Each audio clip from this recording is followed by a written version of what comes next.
From Hollywood, it's time now for Bob Bailey as... Johnny Dollar. Mr. Dollar, this is Father Taggart. I'm calling you from Ossining. I'm one of the chaplains here at Sing Sing. Oh, yes, sir. What can I do for you, Father? Well, nothing for me, Mr. Dollar, but possibly for someone else. Michael Cairn, one of our inmates, asked me to contact you. Michael Cairn? Mm-hmm. You remember him? He wasn't sure you would. Old-time grifter and con man who got tied up with an insurance fraud a few years ago, blonde fella? Yes. Well, Michael wants to see you, Mr. Dollar. Could you possibly find the time to come up here? Oh, I don't know, Father. Is this something important? It is to Michael. Oh, well, look, I'll be in New York sometime next month. Maybe I'll get a chance to stop off. Well, couldn't you possibly make it sooner? What's the rush? He's going to be there quite a while, isn't he? Not very long, I'm afraid. Michael is dying. All right, Father, you can expect me.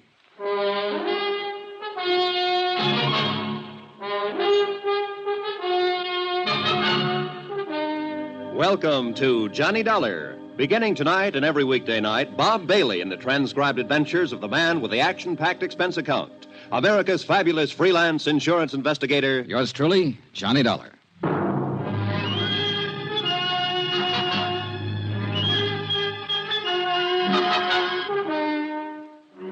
Expense account submitted by Special Investigator Johnny Dollar to the Allied Casualty and Insurance Company Limited, Markham Building, Hartford, Connecticut.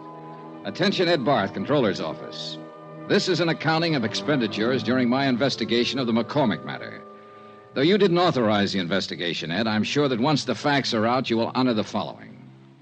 Expense account, item 1, $7.95. Train fare and incidentals, Hartford to Ossining, New York. I was admitted inside the prison and greeted by Father Taggart. He's a tall, mild-looking man, a Jesuit, I believe. He had a pass all ready for me, and he led me straight to the prison infirmary. Just in here. Michael will certainly appreciate your coming, Mr. Dollar. I hope it satisfies whatever's on his mind. I can't imagine what it would be. You know it was my investigation and testimony that put him in here, Father. He told me all about that, and I'm sure it has nothing to do with why he wants to see you. See, his lungs started to go about 2 years ago, and there's just been no way to arrest the condition. Does he know how close he is? Oh, he is. And he's not afraid to die. Here we are, Mr. Dollar. Oh. What? Hardly the same man I remember, Father. He's had it bad lately. Lost a great deal of weight. Yeah. Asleep? Yes. Michael. Michael. Oh. Hi, Father. I brought someone to see you. What'd he say? Hiya, Mike. Oh, thanks for coming. Thanks, Johnny. Thank Father Taggart here. He's an all right guy, Johnny. He's just like you. I always said you were the best insurance cop. Here, what's all this? I'm kicking out, Johnny. Didn't you tell him, Father? He told me, Mike. Guess I didn't live right. I'll be back in a little while. Thanks, Father. You take it easy, Mike. A lousy place to die, prison. But I ain't got my choice, thanks to you. Well, it's just that you picked to do a couple of things that the law and some insurance companies didn't agree with, Mike. I don't hold none of that against you. The guy does what he does. I don't know how to tell you this. Maybe I better get the doctor. You shouldn't be talking so much. No, wait. Johnny, look, you know I'm no crybaby. When the doctor gave me the news, I got to thinking. I ain't scared to blow out, you understand? I know, Mike, I know. It's just that I had a wife once, a long time ago when I started out. Oh? Yeah, then I just kind of drifted out of her picture one day. Ain't got a cough drop, baby.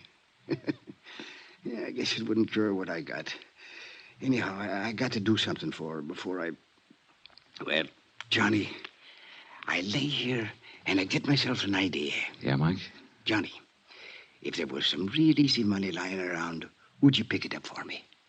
Depends on how clean it is, Mike, and where it's lying. Yeah, sure. Well, it's clean, all right. You can find that out for yourself. All right. Now listen. Till they moved me down here in the infirmary, I roomed upstairs with Jojo Penny. You know him? No, don't believe I do. And a car thief from the Hay States. He got his sabbatical 3 weeks ago. Paroled. Uh-huh. Well, I've been in the camp with a lot of guys, but Jojo Penny takes the cake. He's got a little old 5-year trick to put in. This Jojo, he does it like a vacation. You know, a real picnic. Every time he gets a chance out in the yard, he's taking sun. So he don't get the color, see? Yeah. Yeah. When they push him in with me, I notice this. And I get to going over it in my head. Yeah. Why does a guy whistle in a cell block, Johnny? Why is he treating it like a rest home? Short term. He's got something outside waiting. That's it, baby. He's got something waiting for him outside. Something that he knows will keep safe. Money. Thought you said this was legitimate, Mike. It is. Now, wait. I didn't ask Jojo anything about this. No, I figured it out myself. Then a couple of times I hear him yelling in his sleep. McCormick, he yells. McCormick. Huh? Make sense now, Johnny? Not yet. The big heist, Johnny, the big heist. A few years ago, a rich guy named McCormick out on Long Island or someplace like that gets turned over for $100,000 worth of jewelry. You remember? Vaguely. Yeah, well, I'm thinking that Jojo Penny was in on it somewhere. Else why would he be singing and whistling and chilling himself around this flytrap for 5 years? Else why would he be talking about that when he's sleeping? McCormick. Yeah. Maybe you've got something, Mike. I know I got something, Johnny. And you got something, too. Oh, no, Mike, take it easy. Oh, I'm all right. Don't you see? The insurance company must have a reward out. They always do. A reward. Yeah, but Mike, look. I tell you, Jojo is the ginzo that done the job. Or he knows who did it. So, you look into it. Work on it. Maybe turn up the stuff and get the reward. Good clean coin. Yeah. Yeah. Send half of it to my old lady, will you? You keep the rest yourself. What you say? Huh? Will you?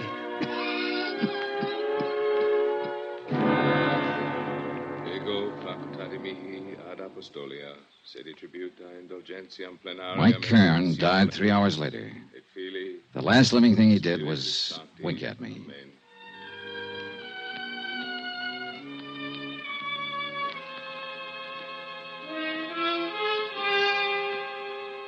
Expense account, item 2, $14.20. Train fare and incidentals, Ossining to New York.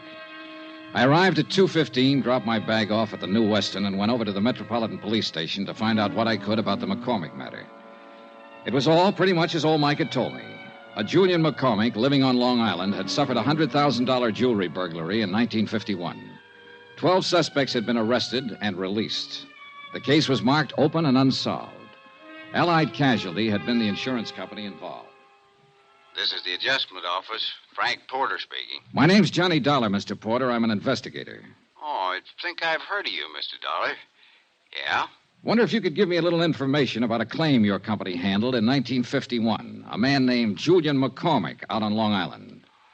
Gee whiz, long time ago. What about the McCormick claim? I might have some information on it. I don't know yet. It's a long chance. I'm at police headquarters, and I notice you investigated for the insurance company. I'd like to talk to you. Yeah, sure, but it's kind of late today. Tomorrow, okay? Well, you can tell me this right now. Is there any reward being offered? Gee whiz, kind of folds my sails. How's that? Well, asking about a reward. You sound like you can make full recovery and want to make sure that you'll be paid for it. Well, I said it was just a long shot. How about the reward? Well, that's pretty standard with us on cases like this. Yeah, I think it's $7,500, something like that. I'm not sure. Where are you staying? New Weston. Well, I'll look it up, get the exact figure, and call you there. How'll that be? Fine, thanks. That'll be fine.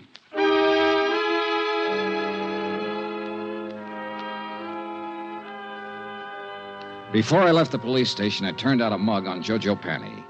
He was a big, broad-shouldered lad with plenty of beef, and a list of petty convictions, 4 of them in New York State. The last one was for carrying concealed weapons. His parole status was good, though, and the parole officer furnished me with his home address. The Allen Hotel, rates day, week, or month, 115th Street.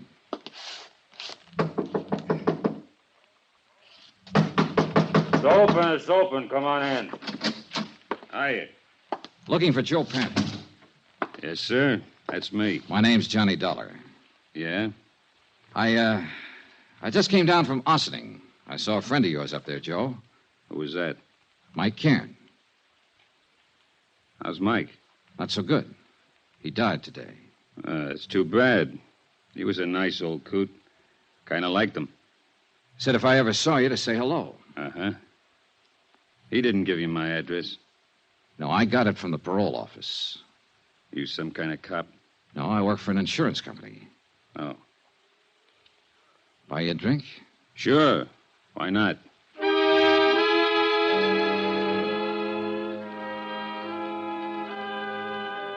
Expense account, item 3, $4 even for drinks. I wanted to look at Jojo Panny and talk to him and figure out how I was going to go about getting information from him. And the more I saw and the more he talked, the more I wondered if whatever he might have said about the McCormick case in his sleep happened to some other McCormick. After all, a man with a long list of petty thieveries is hardly ever involved in a slick, big-time safe-cracking job. That takes another kind of talent, and one I was sure that Jojo didn't have. So I just been taking it easy and looking around. I figure I can get a job pushing a truck or maybe a cab if I'm lucky. Got to get something to do. Parole officers kind of hard-nosed about things like that. Yeah. Drink up. Want one more? Oh, no thanks. 3's my limit. Like to keep in shape. Sure. Say, you got anything to do? Nothing special. Why? Thought I might go out to Long Island later on tonight to say hello to an old friend of mine. If you haven't got anything to do, come on along.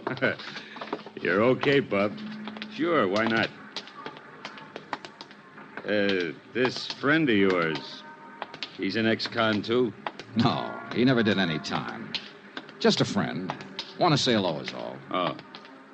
Rich fella. His name's Julian McCormick. You're very big with the hellos around here today, aren't you? Anything wrong, Joe? You probably are. Why do you say that? Nothing. Ever know anyone named McCormick? I knew a guy named Arnie McCormick once back in Salt Lake City. We were pals for a while. Oh. Yeah.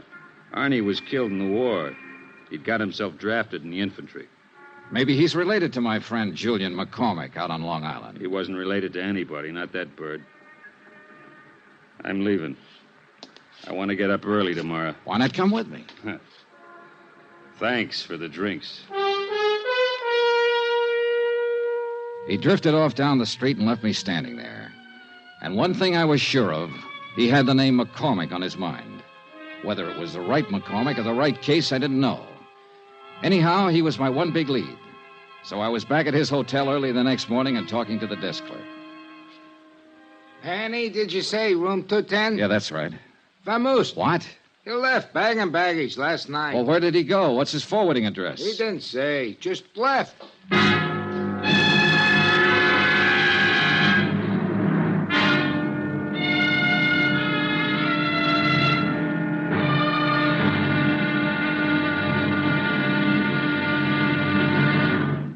Now, here's our star, Bob Bailey, to tell you about tomorrow's episode. Thanks. Tomorrow, there's living proof that a pretty girl can be just as dangerous as a pretty girl. Join us, won't you? Yours truly, Johnny Dollar.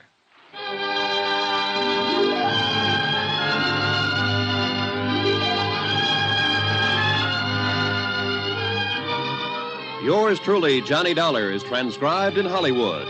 Written by John Dawson, the entire production is under the direction of Jack Johnstone.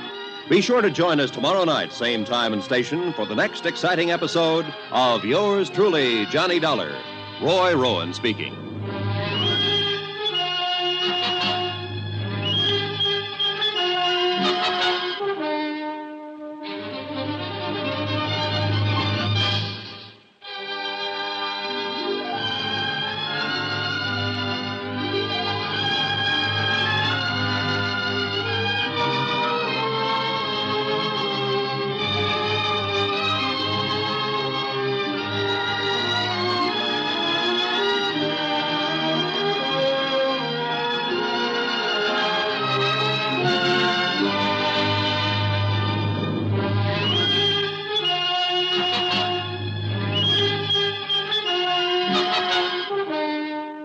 From Hollywood, it's time now for Bob Bailey as...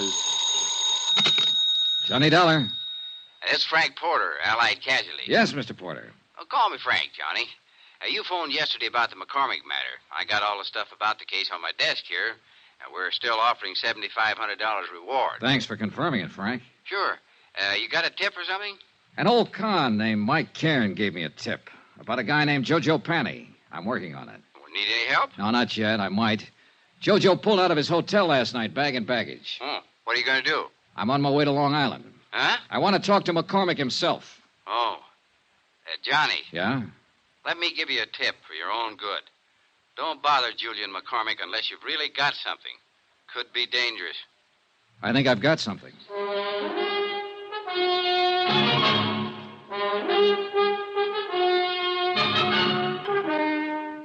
Expense account submitted by Special Investigator Johnny Dollar to the Allied Casualty and Insurance Company Limited, Markham Building, Hartford, Connecticut.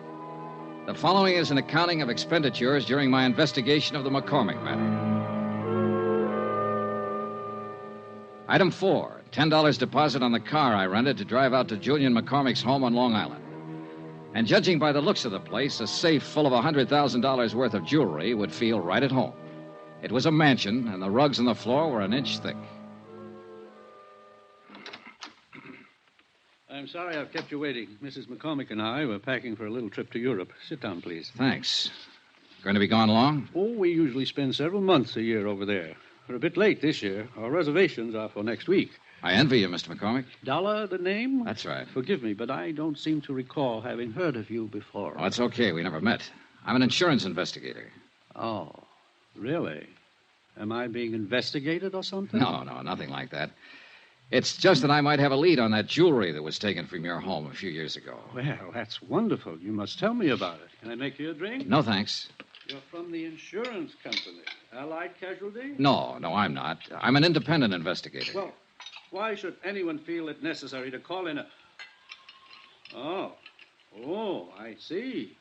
There's a reward, of course. That's right. Yes, of course. But now, tell me, how can I help you? Well, I'm just checking a few things, Mr. McCormick. I haven't even gone over it with the man who handled the case for Allied. Possibly I have run into something that'll help. I don't know. I'd like you to tell me what happened. My safe was opened and my jewelry taken. I mean, how it happened. Well, it was right in this very room. That's the wall safe there. Uh-huh. Mrs. McCormick and I had just returned from our honeymoon. 5 years ago it was. Yeah? All I know is that when I stepped into the library here that morning, the safe was open and everything was gone. Whoever did it was extremely clever and quiet, I must say. Was the safe cracked? No. It was just opened. Someone figured the combination or something like that. Well, who knew the combination at the time? Only myself, Mr. Dollar. You're sure of that? Why, of course. I see. I reported it to the police right away here on Long Island. Then some men from New York City were here, too. And your insurance company? I reported it to my insurance company immediately. They had a man on the scene as soon as the police, a Mr. Porter. Frank Porter? Yes. Do you know him? I've talked to him on the phone. I haven't met him. A very nice chap. He worked very hard trying to recover it. I'm sure he did. Did they have an adjuster? Yes? How much did you collect, if you don't mind? Not much. What do you mean? Well, it was unfortunate. By keeping that much jewelry in a small house safe, it seems I violated a clause in the contract. It should have been kept in a safety deposit box or some such. Consequently, the matter went into litigation. I'm afraid the court found me at fault. I collected only a part of the insured value, $20,000. So, you can see I'd certainly welcome a recovery. Sure. The jewelry was in the family a good many years. I had given it to my wife, and a man hates to lose things he loves. Yes, I understand. Was Mrs. McCormick here the morning it happened? Oh, yeah? I'd like to talk to her. She's terribly busy, but if you think it's sufficiently important, I'll call her. No, never mind. I'm curious, Mr. Dollar. This case has been closed a long time. At least no one's contacted me or asked me for any information about it for at least 4 years. What opened it? A man named Mike Cairn. Huh? Who's he? An old convict up at Ossining who shared a cell for a while with a man named Joe Panny. Uh-huh. Cairn died yesterday, but before he died, he told me he thought Panny had something to do with it. He'd heard him mention your name. Well, it seems to me you should talk with this Joe Panny. I did, and I will some more, as soon as I locate him again. Right now, he's missing. Oh, I'm sorry. Well, thanks for the time, Mr. McCormick. You let me know if you learn anything? Sure. Do you honestly think you can recover that jewelry? With any luck at all. That would be wonderful, wonderful. You think so? Why, yes, of course. Mrs. McCormick might be glad to know about it, too. Huh? You said it was her jewelry. I don't know why I said that to him, just a sudden impulse. But he wasn't smiling when he walked me to the door, shook my hand, and patted me on the shoulder. I had a funny feeling that Mr. Julian McCormick was scared like a rabbit of me. I drove back to the city, had lunch at Walgreens, and dropped into Allied Casualty's New York office to pick up the folder on reward information. I met Frank Porter and liked him right away, a big, red-headed man in a tweed suit. Well, gee whiz, Johnny, it makes me feel older than ever doing this. How come? Well, I weighed 15 pounds less when this case started, June 1951. Here we are. These are pictures of the stuff. Uh-huh. Now, that one they call Tierra del Fuego. Huh? Some necklace, I can see why. Yeah, and this one was called Imperial, in the royal family of Russia at one time. And this is the other one, Placid. Beautiful stuff. Oh, you can say that again. That all of it? Well, that's about the size of it, Johnny. $100,000 gone. Yeah. Help any? Sure. It's nice to know what I'm trying to find. Well, I hope you have better luck than I did. Yeah. Say, who was the police officer on the case? Martin. Dools Martin. Out of Central? Yeah. We ran down every lead we could find, big and small. The file said you made 12 arrests. Yeah, something like that, but not one of them panned out. Had to let them all go. Martin requested pickups on every big-time jewelry man in the country. Now, I don't think one of them was overlooked. Well... No, Johnny, somebody just simply walked in that house, opened the safe as neat as you please, and walked right out with all of this. Very slick job. Had to be an experienced man.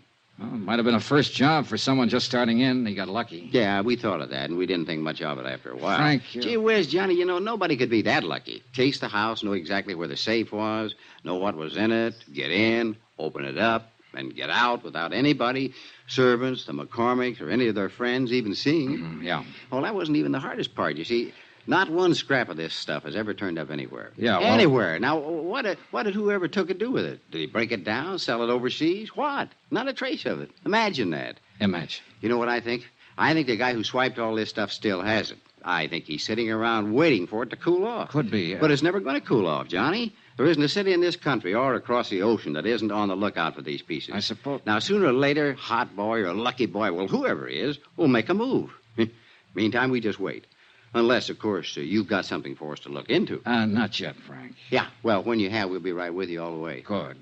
How about a drink? Take a rain check. Okay. But remember, we got a whole floor full of lawyers upstairs. They can get up warrants, writs, seizure orders, anything you might want. Yeah. You just let me know when you get somewhere, and we'll go to work. I'll do that, Frank.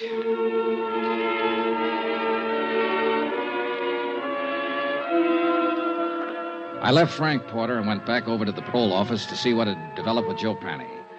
After all, if he didn't report in, he'd be in violation of his parole, be in real trouble. But nothing had developed. He hadn't put in a change of address, nothing. So I went back to my hotel and had some dinner. Then I shaved, changed my clothes. Expense account, item 5, $1.50 cab fare. I garaged my rented car, went back to Central Police Station, and pulled out the mug on Joe Panny once more, hoping to get a line on some friends or relatives of his where he might be staying. Up till then, things had been going pretty routine. Then a clerk from the parole offices stepped across the hall. Hi, Mr. Dollar. Hi. Thought it was you I saw in here. I wasn't sure. How's it going? Fine. Talk to your friend Jojo Panny yet? Not today. Why? Well, you seemed awful anxious to talk to him, is all. I am. Why don't you go see him? You playing games? I've been trying to find out where he is all day. And I already told you. You what? Sure, I gave it to you half an hour ago when you phoned. When who phoned? Sure, about half an hour ago. Look, Joe Panny called in and told me his address. Yeah? I no sooner set down a phone and you call in and said, "This is Johnny Dollar. Have you heard from Joe Panny?" What? I said, yeah, and I told you his address, that's all. What address did you say? The Allen Hotel on 115th Street, same place he was before. What's the matter, you forget? It took me 10 minutes to get from the police station over to the Allen Hotel. 10 minutes of wondering who'd put in that call and used my name. I went up the stairs, 2 at a time, up to the second floor. And right at the top of the landing, I bumped into a dark-haired woman wearing a silver fur piece. Oh, I'm sorry. I didn't see you. It's all right. You hurt? No, not at all. Please, let me go past. I'm in a hurry. Yeah, I'd be in a hurry, too. What do you mean? The gun. What? You should carry it on the inside of your purse. Oh, I didn't... Suppose I take it. No, let go of me. Fingernails, son. Give it to me. All right, take it. She'd given it to me, all right on the side of the head. It didn't knock me out, but it did knock me off balance, so I tangled up with the hall table. And that gave her plenty of time to scurry down the stairs while I got out of the furniture and back on my feet. By the time I got down the stairs and out on the street, she was nowhere in sight. No one yelled, "I'm shot." No one did anything but what they were already doing.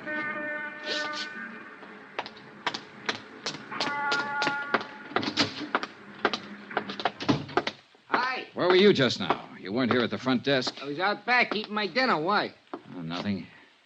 You happen to see that woman who just ran through here? No. Tall, dark-haired woman, about 30, wore a mixed stole? Me? Yeah. Oh, you're kidding in this joint. Oh, brother.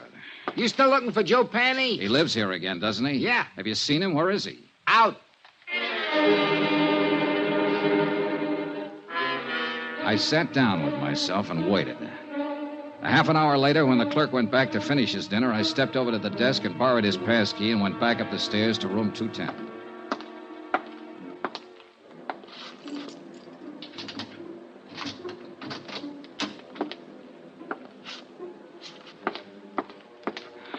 Well, I didn't need the passkey, and I didn't need to doubt the clerk.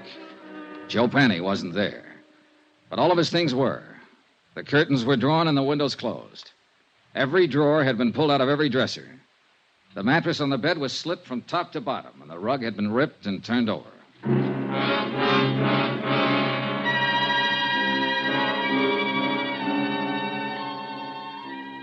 Expense account, item 6, $1, 1 drink. For me. I left Jojo's room, went to the nearest bar, sat down, and had a drink. A scared victim, a missing con, a dark-haired woman wearing a mink and a gun, and other things.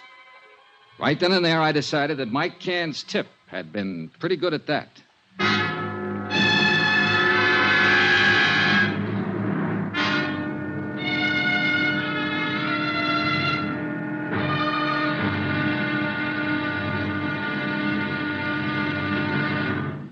Now, here's our star, Bob Bailey, to tell you about tomorrow's episode. Thanks. Tomorrow, a slight case of mayhem.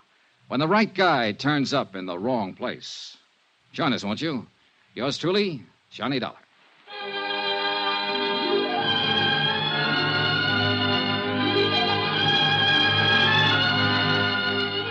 From Hollywood, it's time now for Bob Bailey as... Johnny Dollar. This is Duels Martin. Lieutenant Martin? Yeah, that's right. I got a message you called while I was out and left this number. Yeah. I want to talk to you about the McCormick case, Lieutenant. McCormick? $100,000 burglary out on Long Island back in 1951. I was the officer in charge. Who are you? Insurance investigator. I got a tip that an ex-convict named Joe Panny might have pulled it. I'm at Panny's hotel. Well, let me know how you make out. Say, listen, his room's been torn apart. Every inch of it's been searched. And when I came here tonight, I got socked by a woman with a gun. Give me that address.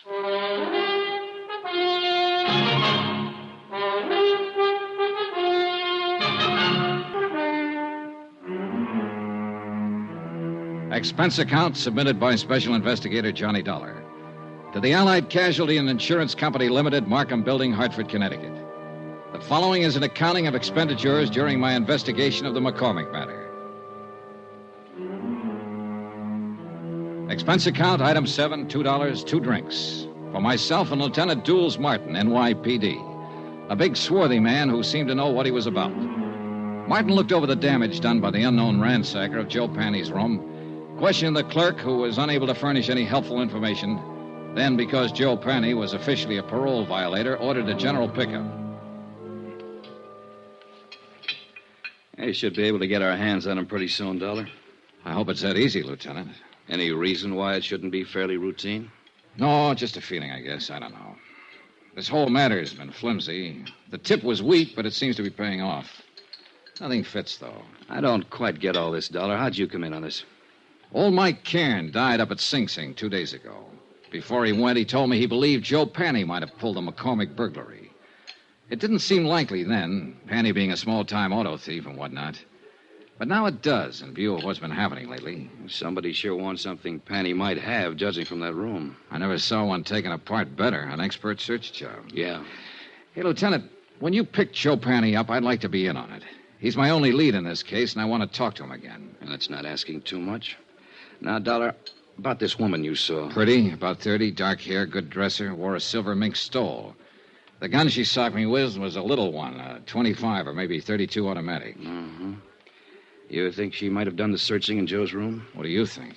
She was flustered and upset when I bumped into her, anxious to get away from the place. And, of course, the gun in her hand. Yeah. She sound familiar to you in this neighborhood?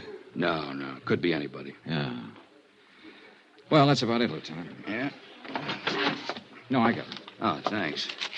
I suppose you talked to McCormick, got the full story of the burglary from him? Almost first thing, yeah. Well, I remember him when it first happened. Nice enough, but strange, I thought. This business about somebody phoning the parole office ahead of you to get Joe Panny's address that stops me, though. That's hard to figure. You sure you're telling me everything? Sure, I'm sure. That part sounds crazy. Not if somebody knew I was looking for him, wanted to get him first. But who? How should I know? Well, we'll see what we will see. Can I drop you anywhere? No, thanks. I'll walk. You let me know when you pick him up. Sure.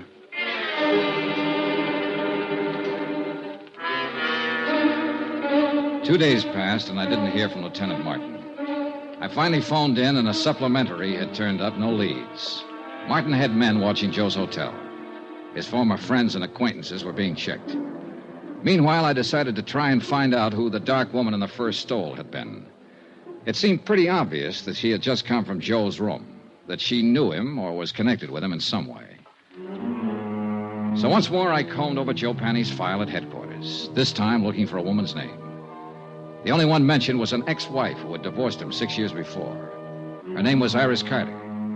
At the Bureau of Vital Statistics, the marriage certificate and record of divorce proceedings gave me a composite picture of an unhappy and turbulent 3-year marriage. It also gave me a general description of Iris Carter that could very well fit the woman I'd seen briefly in the hallway outside Joe Panny's hotel room. There was a 6-year-old address to start on. Eunice? Is that you, Eunice? I said, is that you, Eunice? No, ma'am, I'm not Eunice. Oh, no, you sure ain't. You seen her? I don't know. I really don't know her. Oh. Well, what do you want? I'd like to talk to the manager. I want some information. What's your name? Johnny Dollar. What kind of information are you looking for? Are you the manager? Yes, sir, I am. Well, I'm trying to locate a woman named Iris Carter. She might have used the name Iris Panny. She was married once to a man named Joe Panny. Lived here about 6 years ago. Were you here then? I was. Did you know her? I did. Did you know him? Yeah. He went to jail. Does she live here now? She don't. Do you have any idea where I can find her? I don't. Well, do you happen to know if she ever Why worked do you want her? Just to talk to her. When did she move out? Oh, long time ago. 5 years, maybe. Uh-huh. What's your business? Insurance. Oh. Well, what's up? Oh, nobody around here buys insurance. Well, we don't have to go into that. If you can think of any place I might get a line on her, I'd appreciate it. It seems to me she worked at a bookstore down the street. Down what street? Out there. Block or two down that way. I think she worked there. I don't know. You can try. Thank you, I will. My, you polite. You tip your hat. Say, tell me, do you remember what she looked like? Sort of. Yeah. Well? Oh, about as tall as I am. Nice. Pretty girl. Blonde or brunette? Dark hair. Almost black. Know any of her friends when she lived here? No. No, I couldn't tell you that. Why? Oh, I might look up one of them and ask her about her, that's all. You ask at that bookstore. I think she worked there.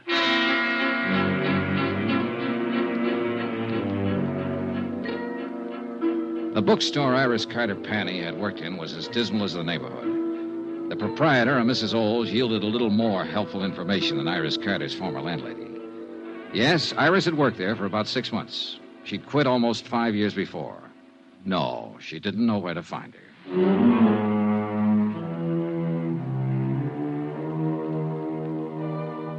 Expense account, item 8, $1.02 lunch. I had it in a neighborhood diner called the Showboat, a place where Mrs. Oles said Iris Carter had frequently eaten. The restaurant manager remembered Iris vaguely. She also remembered Iris's boyfriend. I asked for a description. She did better than that. She gave me his name, occupation, and address. An old rehearsal hall 2 blocks away.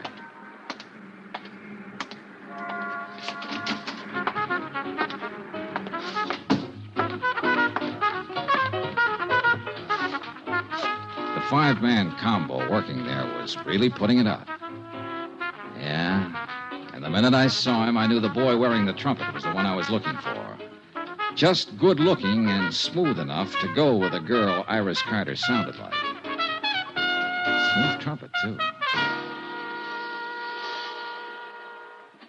Okay, guys. Take 5.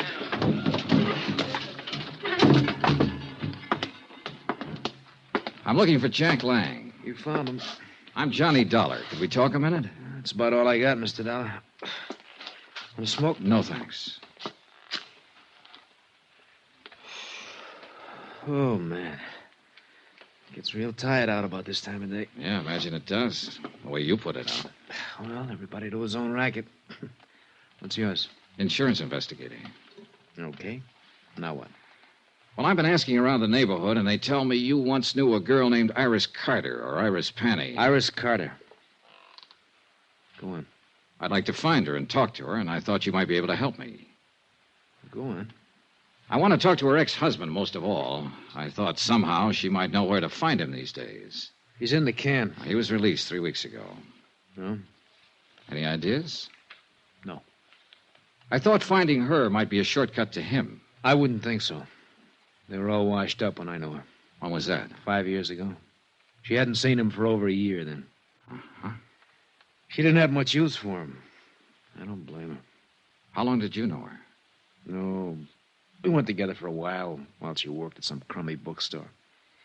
Then she moved away, and I didn't see her after that. I think she said something about going back to Ohio. You think? I don't remember offhand. Well, let me put it this way. As far as I know, she's in no trouble. The one we want is her ex-husband. You'd be helping a lot if you could tell me where to find her. I don't know. I honestly don't know, and I sure wish I did. I'd like to find her myself. Why? Well, when she went with me, wasn't any good. I think she just walked out because she was tired of losers. Sick up to here, you know what I mean? Can't blame her. He gave her a pretty bad time. I didn't do much better. But now I got something. It's this little 5-piece outfit. Not much, but something. I'd like to show it to her and say, Iris, this is mine. You kind of had it bad, huh? Bad as a guy like me can get it. I know I'll probably never see her again as long as I live, but... boy, if another one like her ever shows up, I'm going to be ready, Dad. Ever see her? No, she must have been something. Here. Take a look. Nice, huh? Yeah.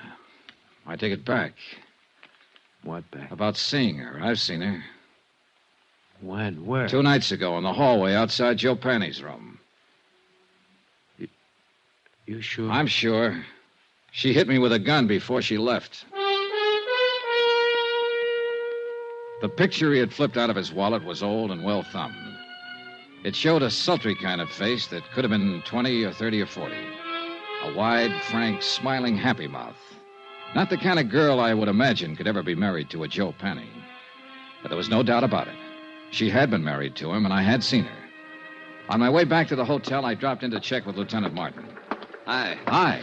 Doing any good? Any lead on Joe Panny? Nothing so far. This may take longer than I thought at first. Well, I've been out looking for his ex-wife. I didn't find her, but I found a few people who knew her. She was the one at his hotel the other night. Name's Iris Carter. You sure? Positive. I saw her picture. We better try to pick her up, too. I'll put it out right away. Fine. Well, I'll keep in touch. Oh, wait a minute. Don't go. Huh? We had some action here today. Sit down. Thanks. Julian McCormick called up, reported you. He said you came out there bothering him a couple days ago. He said he doesn't want to be bothered. Well, I only talked to him to get his story on the burglary. And I told him as long as you didn't break the law, there was nothing we could do to stop you from investigating. But he didn't like it. He seemed perfectly willing to cooperate with me when I talked to him before. Yeah, well, sometime these rich... Excuse me. Martin here. That's right. Well, how long ago? Okay. Well, they found your boy, Joe Penny. What? Yeah. He's on his way to the morgue. Harbor Patrol picked up his body a couple of hours ago, loaded down with slugs. Some case. And that ain't all, Johnny. Huh? His feet were burnt.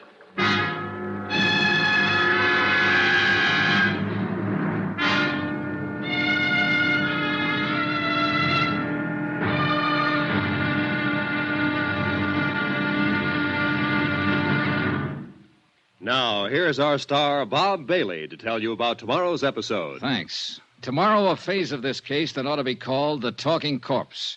For believe me, this one said plenty. Join us, won't you? Yours truly, Johnny Dollar.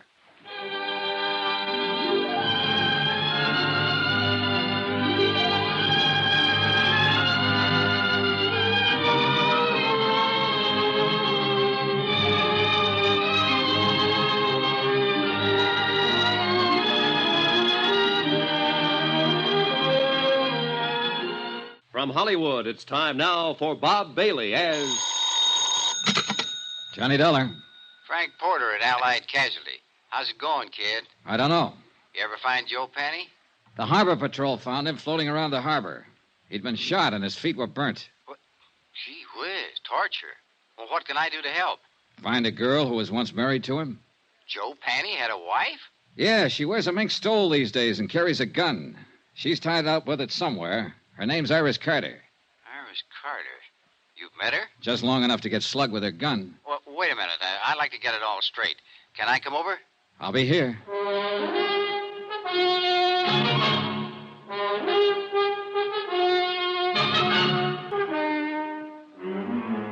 Expense account submitted by Special Investigator Johnny Dollar.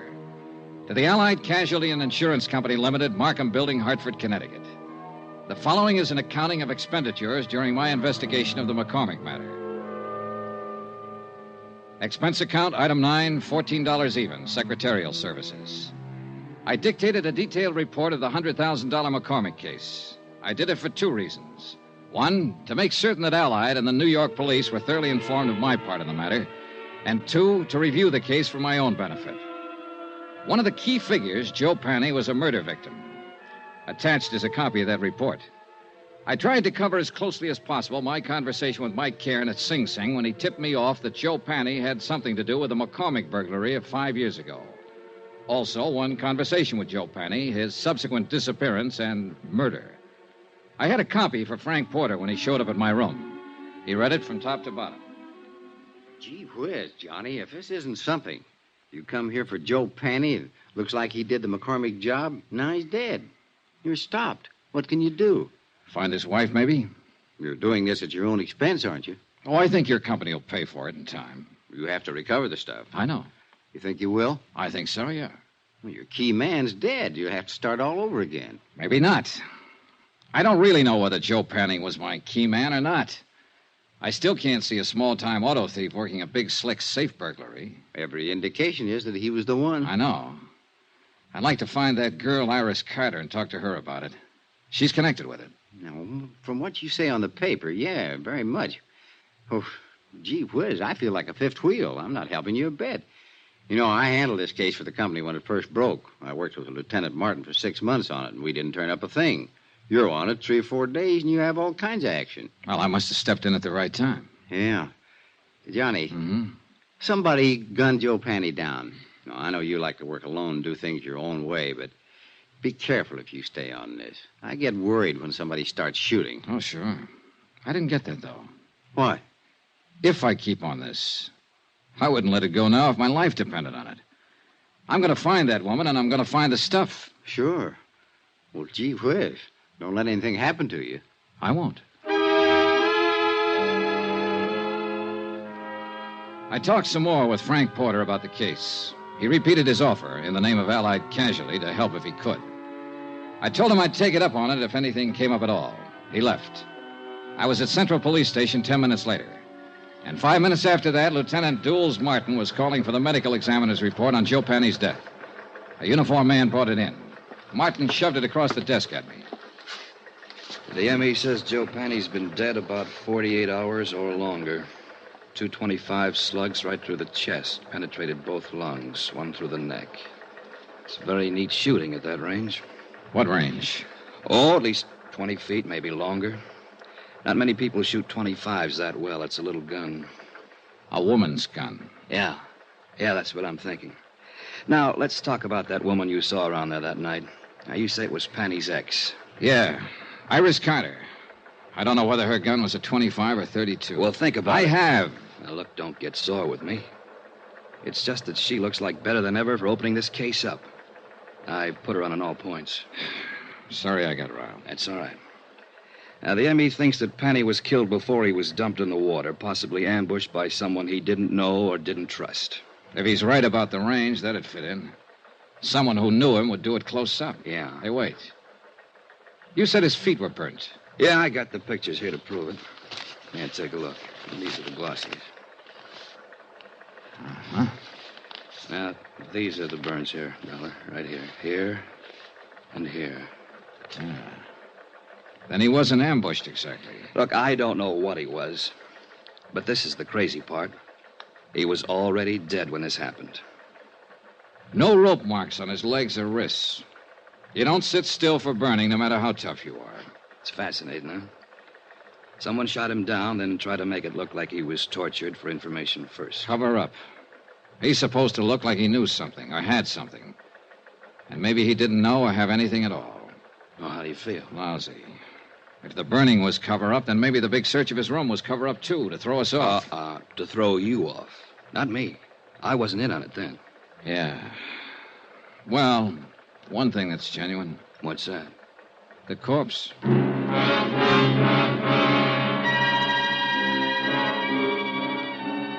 An hour and a half later, a witness was delivered to the office of Lieutenant Martin. His name was Edmund Thompson. He sold papers in the dock area. Both Martin and I looked at him twice, and I could tell both of us were doubting the credulity of anything he might have to say. Hi. Hi. My name's Martin. This is Mr. Dollar. Yes, sir. Glad to know you both. Would you mind telling us everything you saw the other night? Tuesday night. Yeah, it was Tuesday. Sure, why not? I saw this guy dumped in the water. We understand that. Can you tell us the circumstances? It's against the will of God. Yes, it certainly is. Against the laws of nature, too. What did you see, Mr. Thompson? I prayed for them both. You tried, Dollar? When did you pray? Right after I saw it. Yes, sir. On the street, huh? No. I was on the vacant lot. I was cutting across towards the docks. Oh. Then I see this car pull up. Long black car. A lot of chrome on it. This fella jumps out and goes around at the back. He opens the trunk, and he pulls this other fella out. Hoists him up, and he carries him over the dock. Then he just lets him go. Then you prayed. Then I prayed. I was a little too scared to do anything else. This car the man had. Long black one. A lot of chrome. Sedan or coupe? What's the difference? 2 seats or 1 seat? 1 seat. Happen to get the license number? All right. Let that go. How about the man? Can you describe him? He stood there and looked down at the water and started himself a cigarette. Well, what kind of a face did he have? Dark, light, a mustache, what? A devil's face. Oh, swell. Now, what does that mean? A devil? Mr. Thompson, do you understand that we want to apprehend this man, that he's responsible for one man's death, and that he might harm someone else? I'll pray for him. Pray for them all. Well, how was he dressed? Didn't notice. Hat? Don't know. Coat? Don't know. But he had a long black coupe. Do you know the make? Nope. Would you know him if you saw him again? Nope. Look, when you saw him dump a body into the water, why didn't you notify the police? Why should I? It's police business. Let them take care of their business. I'll take care of mine. Any of you fellas got a cigarette on you? I left Lieutenant Martin brooding over his witness and went out for a bite of dinner. When I called him later, he hadn't learned anything more, so I decided to call it a night and went back to my hotel. I found a note waiting for me from Jack Lang, the band leader friend of Iris Carter. Said he'd got a tip. She'd worked at one time at the Elmar Theater in the Bronx. If I learned anything, please let him know. He was still in love with her. Elmar Theater. I decided my night was far from over.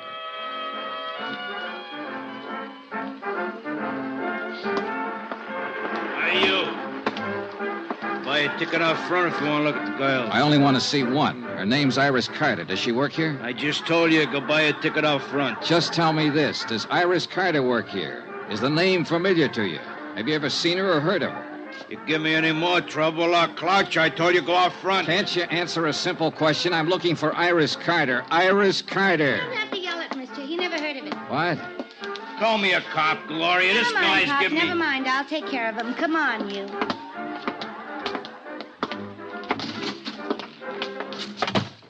Iris Carter, is that what you said? Yeah. I gotta change. I gotta get back on in 5 minutes. Then I'll talk to you later. You haven't got much to say. Stick around. I'll change back at the screen. Okay. I'm Gloria Ward. Who are you? Johnny Dollar. What do you want with Iris Carter? I want to see her and tell her something. Tell me. Well, for one thing, her ex-husband's dead. What? Oh, better watch that screen. Oh. Say that again. Joe Panny, her ex-husband's dead. No kidding. That no good bum is really dead. Yeah. Where can I find her? She don't work here no more. Hasn't worked here in 4 or 5 years. She quit. Well, where is she? You took over from the old man out there when you heard me mention her name. You've satisfied yourself that I'm really looking for her, so suppose Don't slip with me, mister. I'm not satisfied about anything.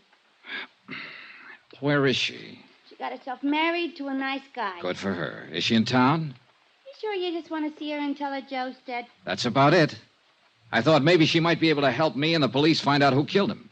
He was killed? 2 days ago. They found his body today. How do you know about that? Are you a cop? I'm an insurance investigator. And you have to see her? You want it put in writing? Don't get in a huff. What I'm getting at is this. Quick change, huh? Now listen. Iris is good. You know what I mean? And she's married to a nice guy now. Will any of this make her trouble? Not if she hasn't done anything wrong. Well, I can tell you she hasn't. If it does make trouble, it'd be a shame. She's set up nice, and I like to see a girl set well, don't you? Certainly. Well, I haven't seen her almost since she left here, but... Well, you look like a right kind of guy. I believe you. Thanks, Gloria. She lives out in Long Island now. Her name's McCormick. Iris McCormick. By the time I said goodbye to Gloria and walked out the stage door and got out into the alley, I thought I had most of it figured. The ex-wife of an ex-con married a wealthy Long Islander named McCormick. When the honeymoon was over, the safe was robbed. Walking out that alley, I was wondering whether to phone the police or Allied Casualty first.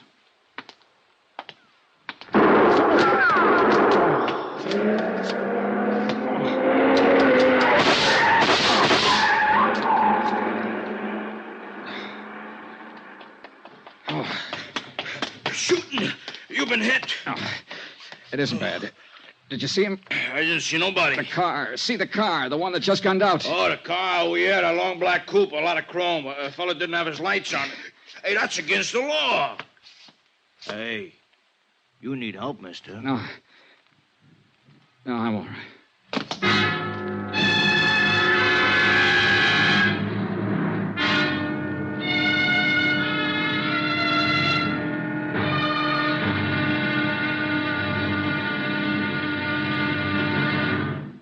Now, here's our star, Bob Bailey, to tell you about tomorrow's episode. Thanks. Tomorrow, the end of the trail of a .38 caliber slug. Join us, won't you? Yours truly, Johnny Dollar.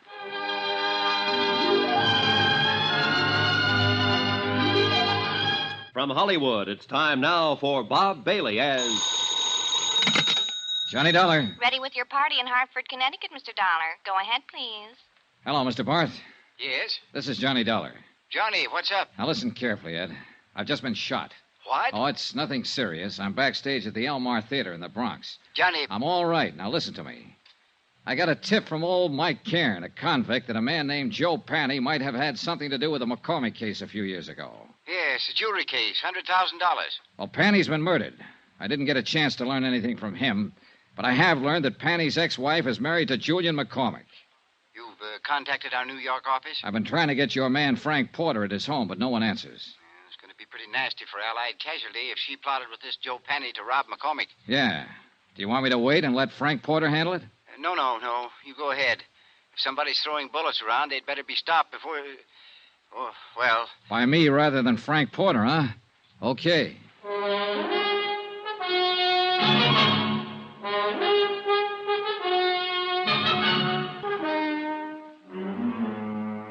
Expense account submitted by Special Investigator Johnny Dollar to the Allied Casualty and Insurance Company Limited, Markham Building, Hartford, Connecticut. The following is an accounting of expenditures incurred during my investigation of the McCormick matter. Item 11, $7.50, one bottle of scotch, which I sent the stage doorman out to get while I was calling Ed Barth at Allied Insurance. Apparently, everybody in the neighborhood thought the exchange of shots between me and somebody in a long black coupe were backfires. It was the doorman who dragged me back in the theater. You got yourself a boy now, mister. It's just a graze. I sure don't get you. Calling insurance people and not police. Somebody fires a gun at you, call the cops. Have another drink. That's the way it's easy. Hey, where you going? You should see a doctor. Later. I went back outside in the alley where the shooting had taken place. 10 minutes of looking around, and I dug a pair of .38 slugs out of a telephone post.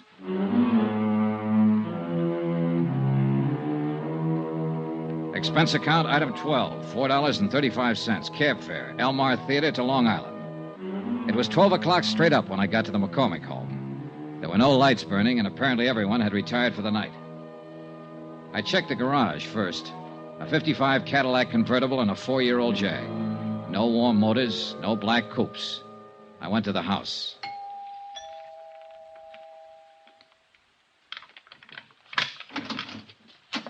Oh, it's you. Hello, Mrs. McCormick. No, please. Please don't come in here. My husband.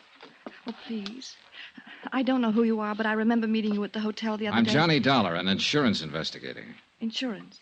Oh, well, there must be some way we can fix this up. Talk to me tomorrow. I'll meet you somewhere. How can you fix up murder?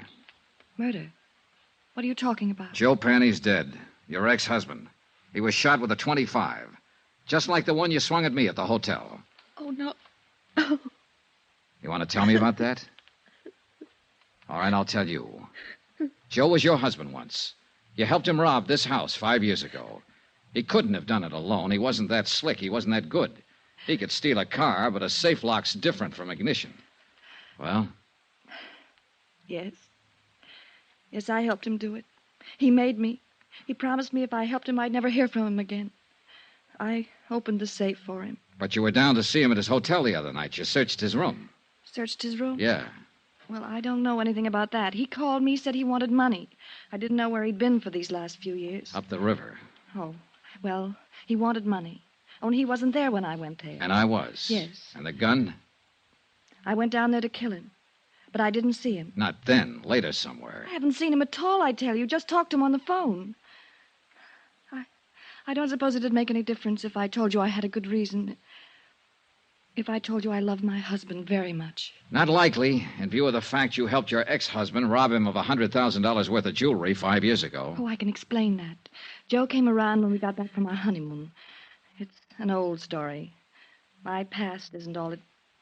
Well, anyhow, Joe threatened to tell my husband about it, unless I gave him money. I didn't have any, so I opened the safe for him that night. It was all I could think to do. Yeah. Then you split with him later on. I told you I haven't seen him. Why would I want to do that? I have everything I want in life right here. Mostly my husband. Well, it's still a police matter, Mrs. McCormick. I spent a long time looking for you. Maybe you better get your coat. Iris, Oh, you'll remain exactly where you are. Julian. And so will you, Mr. Dollar. Julian, you heard what I said. Don't worry about it, my dear. Mr. Dollar, I'm a gentleman. But this is a gun. I noticed. A .38. I got a couple of slugs in my pocket that came from it. Stand over there. Now, this is pretty silly. You can put that thing away and we can settle this the only way it can be My wife has settled. told you the absolute truth, Mr. Dollar. She's innocent of any wrongdoing so far as I'm concerned. Is that clear? It's pretty glib, McCormick. She's accessory to a $100,000 heist and she hasn't done anything wrong. If she wanted to give them away... To an ex-husband. To anybody. That was her affair. I would not press charges. Well, that takes care of you. How are you going to square it with Allied casualty in the state of New York? And you also forget a little matter of a dead man. But I haven't forgotten you, Mr. Dollar. Julian, please don't. I've caused enough trouble, please. Calm yourself, my dear. This is the least I can do for you after what you've done for me. Just being my wife. Mr. Dollar, will you accept money? Not enough for murder. 50, 100,000. I'd hate to kill you, Mr. Dollar. You tried once tonight. You've referred to that before. But you weren't very good, and now you're even worse. You forgot to take the safety off that gun. The Give me that. safety? Oh, you killed him. You killed him. Ah, he's all right. Get out of the way and let me see that gun.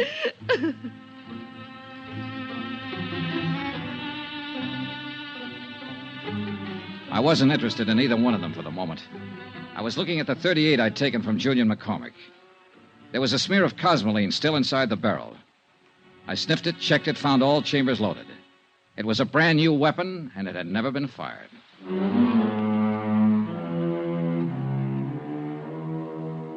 Expense account item 13, $5.50, cab fare again, this time from Long Island to an apartment in Queens. The man I wanted to see was Allied Casualty's man, Frank Porter. He lived in a very polite neighborhood. That's apartment 203, but Mr. Porter is not in, sir. I'll wait for him. Yes, sir. It's all right if I sit in your lobby, isn't it? Oh, yes, sir. Yes, sir, but I'd prefer that you waited somewhere else. You would? Well, this is a rather exclusive apartment building, sir, and we don't like people loitering in the lobby. Well, I'm on a pretty exclusive mission. But you don't like the mud on my clothes and the tear on my coat, huh? Are you a friend of Mr. Porter's? Yeah. Good friend? He wouldn't mind if I waited in his apartment, if that's what you mean. No, sir. Impossible. But a couple of bucks can do wonders sometimes. It was quite a layout. Books, pictures, furniture, and whatnots that make living at home pretty agreeable. I propped myself up on a stool at Frank's little bar, poured myself a drink, and sat there waiting for him. I was like that a half an hour later when he showed up. He looked a little unsteady on his feet. Oh, gee whiz. Johnny Dollar. Hi. You're the last person in the world I expected to see. I'm glad to light and let you in. I didn't think you'd mind. No, not at all. I tried to phone you earlier tonight. You were out. I'm sorry. Gee whiz. What's on your mind, Johnny? I wanted to tell you I was shot at tonight. What? I wanted to tell you I found out who Mrs. McCormick is and was. Since you were on the case first for Allied, I thought I'd tell you first. Well, gee whiz. Say, this is a nice setup. Full of nice things. Yeah. I've been in places like this before, Frank. They usually start at $300 or better a month. Good maid service, phone service. All those things cost money. A lot of money. Don't they, Frank? Gee whiz. When'd you tumble to it, Johnny? A little while ago, when I was out on Long Island, Julian McCormick made me a proposition. He finally offered me $100,000. A lot of money. He sounded like he'd had experience making propositions. I should have tumbled to it a couple of days ago when you phoned the parole office after I left you. You used my name when you asked for Joe Panny's address. Yeah. I wondered if your tip was on the right track. I didn't figure Joe Panny was eligible for parole so quick. I had to get to him before you did. He wasn't the kind to keep his mouth shut. You shut it for him, didn't you, Frank? Mind if I sit down, Johnny? Now, go ahead. They'll be strapping you down one of these days. Gee whiz. No $150 a week investigating claims by nice places like this. It was one of those lucky things, Johnny. When I was called to Long Island to investigate that heist 5 years ago, I met McCormick's wife. Happened to recognize her as Joe Panny's ex. And you knew McCormick was in love with his wife enough to pay you to keep quiet. I gave him service for his money. The cops would have broken that case in 24 hours, but I covered up all the tracks I could find. And I made it real safe by seeing Joe send up the river. How? Just tipped off the cops to some of his hot car deals, and they picked him up. He happened to be carrying a gun, so he got to works. Then you just sat around drawing blackmail from McCormick. Gee whiz. Don't look at me like that, Johnny. Every guy has a price. How about you? That's the second offer I've had tonight. It's a good one. Joe Penny was a dumb guy. He picked up that jewelry and went right downtown and plunked it in a safe deposit box. It's been sitting there all the time he was up the river. Still worth... Sorry, Frank. You sure? I'm sure. Chief Whiz, Johnny, you are a good dick. You don't buy off. I just wanted to see, I guess. Sure, Frank. Well, do we go in quietly? You'd be surprised, Johnny, how quiet. You better dial for an ambulance if you want me to go to the trial. What? You were good in that alley back of the theater tonight, Johnny, when I tried to knock you off. I followed you all night looking for my chance. You nicked me twice. Dial the doc. Quick. Gee whiz, it hurts. He died right there, without saying another word.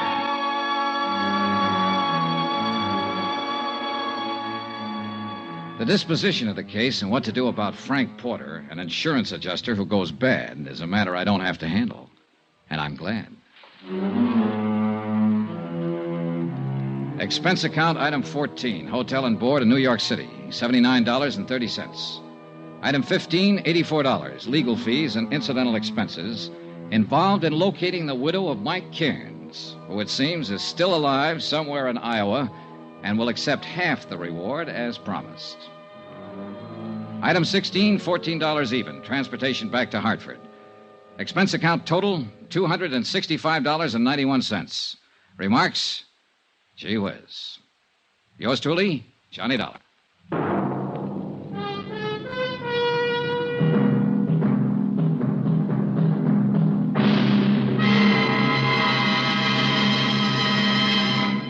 Now, here's our star, Bob Bailey, to tell you about next week's story. Thanks. Next week, the story of a ship, the Molly K. Destination, Davy Jones' locker. Join us, won't you? Yours truly, Johnny Dollar. Yours truly, Johnny Dollar, is transcribed in Hollywood. Written by John Dawson, the entire production is under the direction of Jack Johnstone. Heard in this week's cast were Mary Jane Croft, Virginia Gregg, Marvin Miller, Forrest Lewis, Frank Gerstle, Herb Butterfield, Herb Ellis, Tony Barrett, Ken Christy, Jack Kruschen, and Junius Matthews. Be sure to join us on Monday night, same time and station, for another exciting story of Yours truly, Johnny Dollar, Roy Rowan speaking.